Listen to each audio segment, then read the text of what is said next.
Hello everyone, my name is Ibukunolu Ademola. I'm your lecturer for EST 232 Chemistry Methods. Our topic for today is identification of elements of chemistry lesson plan and preparation. You are welcome to class. Like I said earlier, our topic for today is identification of elements of chemistry lesson plan and preparation. Here are the objectives of today's lesson. At the end of today's lesson, all of you should be able to describe a lesson plan. You should all be able to differentiate between lesson plan and lesson notes. There's lesson plan, there's lesson notes. So we will get to know the difference between the two of them at the end of today's lesson. And lastly, at the end of today's lesson, you should all be able to list most effective key parts of lesson plans. So let's get back to work. A lesson plan is a teacher's detailed description of the course of instruction or learning trajectory for a lesson. A daily lesson plan is developed by a teacher to guide class learning. So a lesson plan is prepared by the teacher, and this lesson gives the detail of what the teacher intends to do throughout that lesson, right from the beginning to the end of the lesson. So like I said the other time, a lesson plan is a teacher's daily guide for what students need to learn. So the teacher is the one who determines what the student will learn. And a lesson plan also shows how those lessons will be taught and how learning will be measured by the teacher. So lesson plans also help the teacher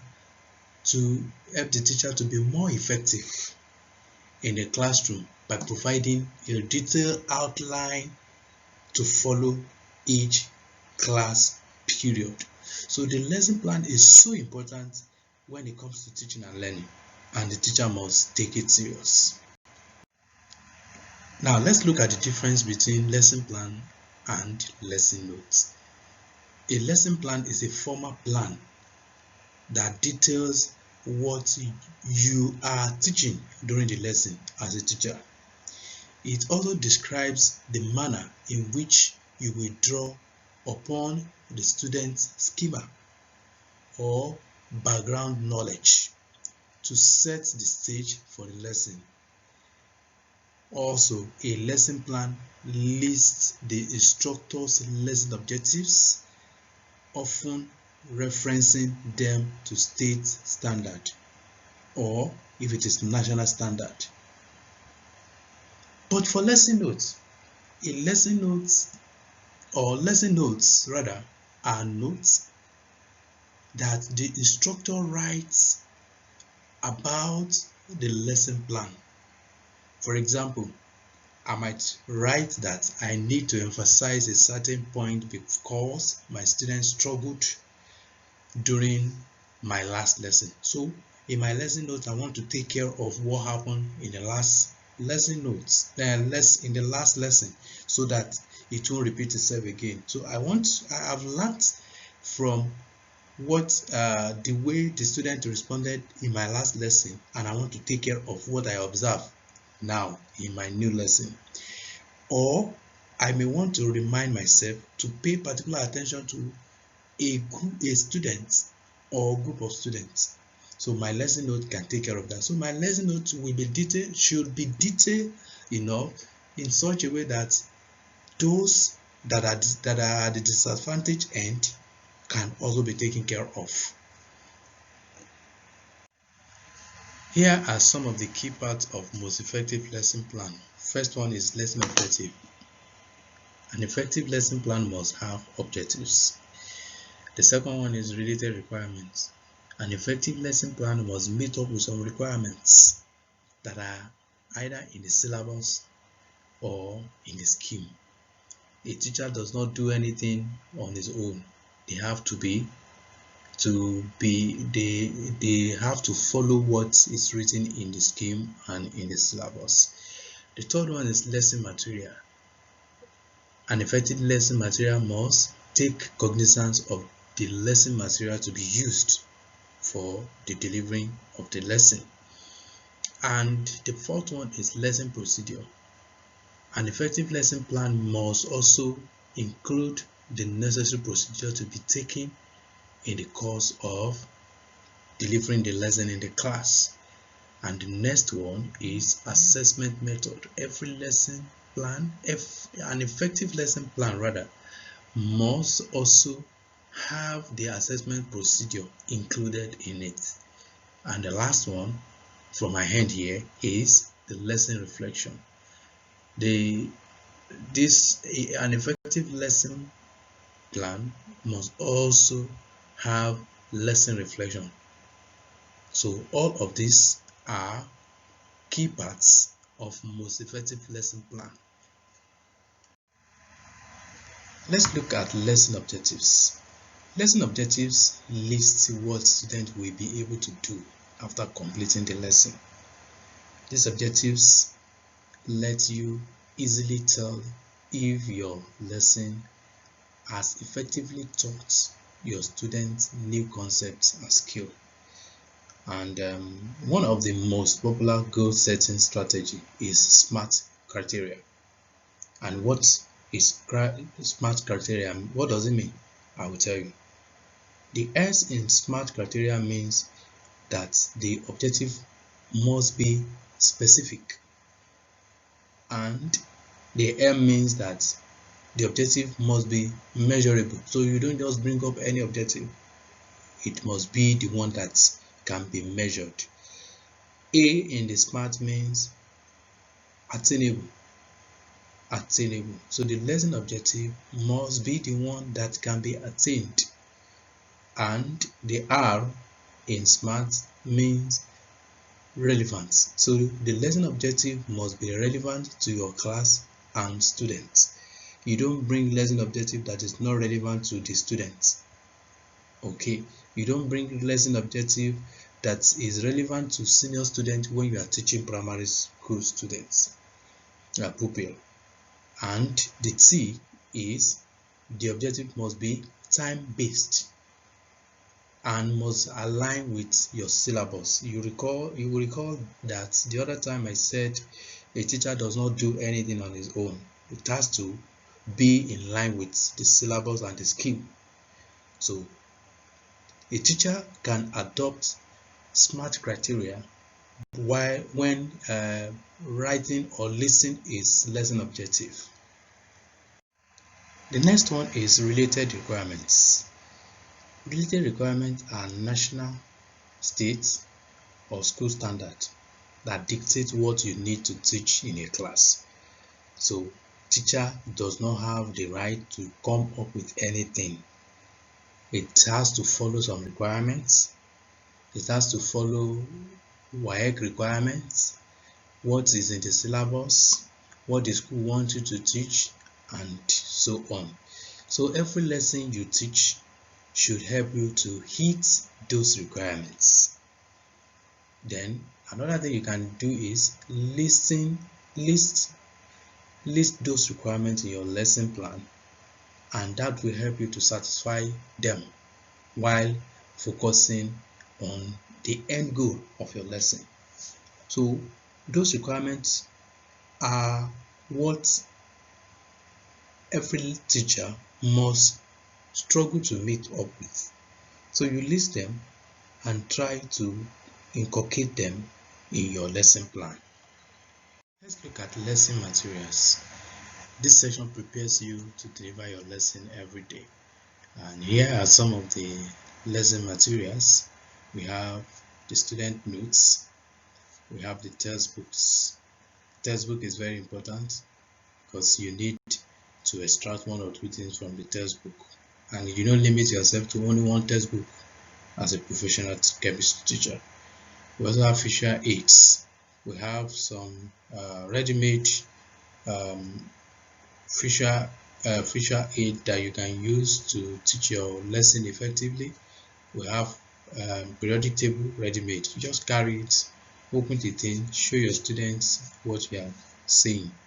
And we also have grading rubrics, we have activity packets, we have computers and tablets. Those gadgets are very cheap in the market, and these days a 21st century teacher is not expected to just go to the class, just talk and leave. No, put what you want to teach on a PowerPoint, display it on the projector, let the students see it as you talk. Use tablets. Okay, uh, these are some of the materials that are very necessary for effective delivery of your lesson. The next is lesson procedure. Your lesson procedure is an in-depth explanation of how the lesson will progress in a classroom. The lesson procedure is essentially step-by-step instructions that walk you through everything from the time students enter the classroom until the bell rings at the end of the period. So to do that, you can answer a list of questions including the following. How will you introduce the topic? So it should be part of your lesson procedure. So you make up your mind how you will introduce the lesson, and that should be the first procedure. Then, what is the best way to teach this information to your students? You ask yourself that question. And then the next one is, how can you incorporate problem solving and critical thinking? So these days you need to incorporate problem solving and critical thinking in your lesson. Try to give students what will make them think critically and what can make them solve problem. So that should be part of your procedure. Another one is, what real life scenario relates to this topic? So like science is no longer an abstract thing that students just come and then look, and then you bring some life scenario that relate to the topic you are about to teach the students. And then the last one is, does this topic lend itself to group work? Does it? Then so you should always have it at the back of your mind that you want to inculcate cooperative learning. Bring the students, group them, and then give them some tasks to perform. From there, you discover one thing or the other about the students. So let's look at assessment method. The assessment method measures whether your students learned a lesson's information and met your lesson objectives. And this is very important. You must assess if you have communicated, if you have delivered very well, if your set goals are met or not. This is very important. So as a teacher, when you teach for some time, you check if the students are actually along with you. And then the method listed on your lesson plan will most often be formative assessment and vary lesson to lesson. So the way you assess this lesson is different from the way you assess the lesson of tomorrow. For example, if you are teaching a topic that has to do with calculation, the way you assess such lesson is different from the way you assess a lesson that has to do with just theory. So some of the following are most common assessment options. We have quizzes. So you can assess the student by giving them quiz. Hand-on activities. So you can give them some hand-on activities to do. Just give them, and then you will get to know if they actually comprehend the message you have passed across to them. Another one is writing assignments. You can give them assignments to do. Group presentation. You can group the students by giving them different topics and let them come and present. From there, you assess them. Another one is exit slips. You also have class journal entries. These are some of the ways that the student can be assessed. The last one is lesson reflection. The lesson reflection portion of a lesson plan encourages teachers to take note of how to improve a lesson after it has been completed or delivered. By this point, your lesson has clear objective, a plan for teaching, and a way to assess student learning. When completing your lesson reflection, ask yourself the following questions. Did a part of the lesson take longer than expected? So you must always check that. This is a reflection time. It's a time to evaluate yourself, to check yourself. Did a part of the lesson take longer than expected? Maybe you plan to spend 2 minutes on a particular aspect of the lesson and you end up spending 10 minutes, 20 minutes. So it's time to check yourself. The second question you need to ask yourself is, was there a portion that students asked for a lot of help with? So you ask yourself that in the course of delivering this lesson, is there a particular place where the student has a lot of help, ask for a lot of help, so that when you are planning the next lesson, you take care of such. Did the student breeze through the information with no problem? You ask yourself. Were students engaged and interested in the lesson? And you will know that. So you must be very, very vigilant when you are delivering your lesson. As a teacher, you should be able to know when the students are enjoying your lesson or not. So you ask yourself at the end of the lesson, that student, those students were looking like this. Does it mean that they did not enjoy this lesson? So it's a reflection time, and it's time for you to check yourself. And the last one that I wrote here is that, were the objectives met by most or all of the students? So you ask yourself at the end of the delivering of the lesson that whether your objectives were met or not, because it is a reflection time. You must always look at what you have done after the lesson as a professional teacher, and that will help you, that will enable you to plan yourself well in the next lesson. So what have we been able to do today? We have looked at lesson plan. We have also looked at the difference between lesson plan and lesson notes, and we have also been able to look at some key effective parts of lesson plans. That will be it for today. Here is my email address. You can contact me through this email address.